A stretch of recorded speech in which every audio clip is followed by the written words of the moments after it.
இங்க இருக்க சட்டமன்ற உறுப்பினர்கள் அனைவரும் 200 அடி 300 அடியில தண்ணி இல்லைன்னு சொன்னாங்க. ஆனா 200 அடி 300 அடியில தண்ணி இல்லைனாலும் எங்க பகுதியில் 1100 அடி போட்டாலும் தண்ணியே இல்லை, நிலத்தடி நீரே இல்லை. நிலத்தடி நீர் இருக்கிறதுக்காக தான் இந்த மாதிரி ஒரு திட்டத்தை கொண்டு வந்தாங்க PN வல்லரசு அவர்கள்.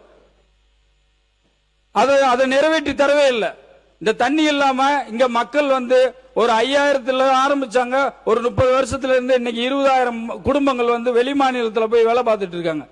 இந்த மக்கள் எல்லாம் வெளி மாநிலத்தில் வேலை பார்க்கறதுக்கு ஒரு அடிப்படை வசதி, ஒரு விவசாயிகள் தண்ணி இல்லாம இருக்காங்கன்றத எங்களோட கோரிக்கை. அது ஒரு பிரதான கோரிக்கை. எங்க மக்கள் ரொம்ப வேதனையான விஷயம். ஒரு விஷயத்தை கூட செஞ்சதில்லை. இன்னொரு விஷயம், நல்ல வேலை தமிழக வெற்றி கழக அரசு இந்த தடவை வந்துருச்சு.